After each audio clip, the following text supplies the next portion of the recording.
டேய் என்னடா அழாத. எதுக்கு அழுகுற? நீ இல்லனா என்னால வெளியே வந்திருக்கவே முடியாதுடா. டேய் இதெல்லாம் ஒரு விஷயம் பேசிக்கிட்டு விடு. ஏய், கண்மணியை காணோம், வீராவையும் காணோம், எங்க போனாங்க அவங்க?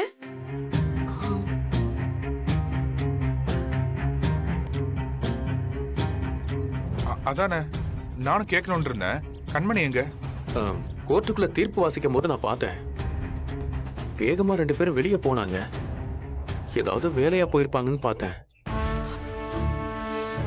மாறா, நீ முதல்ல வீரா கால் பண்ண.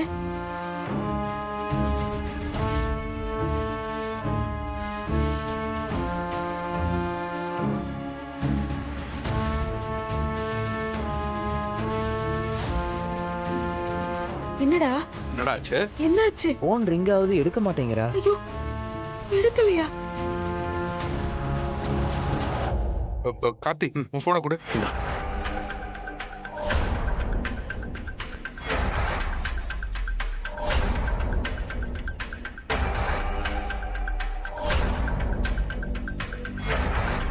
என்னாச்சு ராகவா? ரிங் போகுது, எடுக்க மாட்டாங்க. என்னன்னா இது? இப்பதான் எல்லா பிரச்சனையும் தீர்ந்தது, இனிமேலாவது நிம்மதியா இருக்கலாம் நினைச்சேன். அதுக்குள்ள மறுபடியும் புது பிரச்சனையா? ஏன் இப்படி? அமைதியா இரு. டேய், அந்த விஜி வெளியதான் இருக்கா. தீர்ப்பு வந்தது இந்நேரம் அவளுக்கு தெரிஞ்சிருக்கும். அவளால இவங்களுக்கு ஏதாவது ஆபத்து வந்துரு போது. புள்ள தாச்சி பொண்ணு வேறடா. அவ வேற எங்கேயோ இருக்கிறா.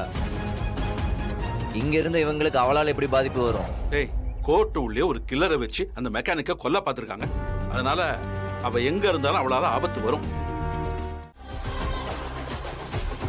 என்ன பாத்துட்டு இருக்கீங்க? அவுத்து விடுங்க.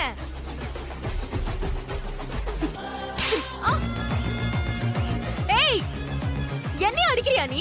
ஏ ஆமா, அடிக்கிறதுல உன்னை அப்படியே அடிச்சு கொல்லணும். இது பாரு, வேணாம் வீரா, வேணாம். இதெல்லாம் நல்லதுக்கு இல்ல. இதோட விளைவுகள் ரொம்ப மோசமா இருக்கும். உங்களால அதெல்லாம் தாங்கவே முடியாது. கண்மணி அக்கா, நீங்களாவது சொல்லுங்களேன். கண்மணி, பொறுமையா இரு. இவளை கொல்லணும் வீரா. வீராதிரி வேணாம். நீ பண்ண குழப்பத்தினால எவ்வளவு பிரச்சனை.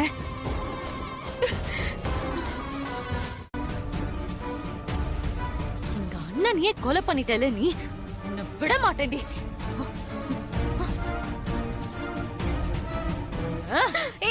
கண்மணி, வீரா தள்ளு. வேண்டாம், கொன்னாதான் யாரும் சொன்ன கேளு. வேண்டாம் கண்மணி, நீ கர்ப்பமா இருக்க. கொஞ்சம் பொறுமையா இரு. இவ்வளவு நான் பாத்துக்கிறேன். இல்ல வீரா, இவள சும்மா விடக்கூடாது. விடக்கூடாது. சொல்றேன்ல, கேளு. டென்ஷன் ஆக கூடாது. கையாலே கொன்னு போடணும்டி. ஐயோ ஐயோ, என்ன கொல்றாங்க, காப்பாத்துங்க, வாங்க, யாராவது காப்பாத்துங்க, வாங்க. நீ என்ன காட்டு கத்துனாலும் இங்க உன்னை காப்பாத்த யாரும் வர மாட்டாங்க.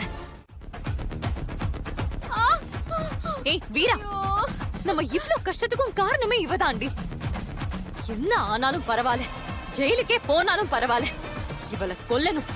இவளை ஏன் கையாலேயே அடிச்சு கொல்லணும்.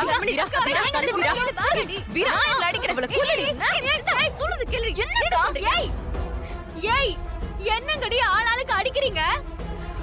உங்களுக்கு என்ன மறுகிற கண்டு போச்சா? இங்க பாருங்க, நான் ஒண்ணும் உங்க அண்ணனை வேணும்லாம் கொல்லல. நான் ஒரு தப்பு செஞ்சா அதை ஒத்துப்பேன். ஒதுங்கி ஓடுறது, ஒளியறது, இதெல்லாம் நமக்கு செட் ஆகாதுப்பா. நான் அந்த மாறனையும் ராகவனையும் தான் கொல்ல நினைச்சேன்.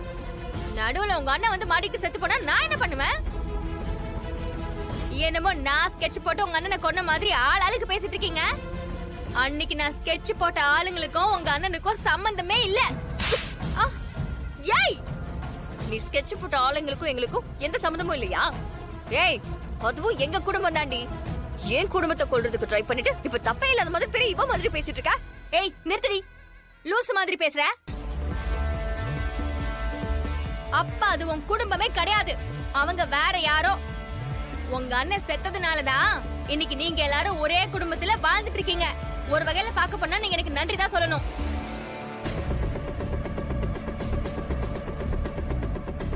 சரி, நீங்க உண்மையை சொல்லுங்க. அந்த குடும்பத்துல நீங்களா சந்தோஷமா வாழ்றீங்க?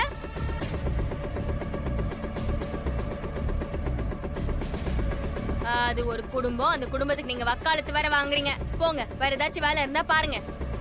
முதல்ல நான் அவுத்து விடுங்க, அவுத்து விடுங்க. அக்கா இவகிட்ட பேசியெல்லாம் பிரயோஜனம் இல்ல. இவளை இங்கே கொண்டு புதைச்சிடலாம்.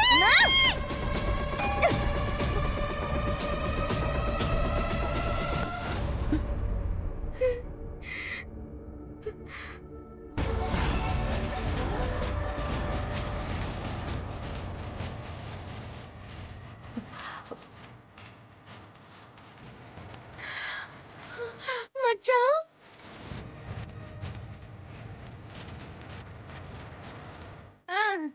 என்ன அடி கொள்ள பாத்தீங்க? இந்த என் மச்சான் வந்துட்டாரு. 1000 தான் இருந்தாலும் அவர் என் ரத்தம் இல்ல, அதான் துடிச்சிருக்கு. மச்சான், இவங்க 3 பேரும் இவ்வளவு நேரம் என்ன என்னெல்லாம் பண்ணாங்க தெரியுமா? விட்டுருந்தா என்ன கொண்டு இருப்பாங்க மச்சான்.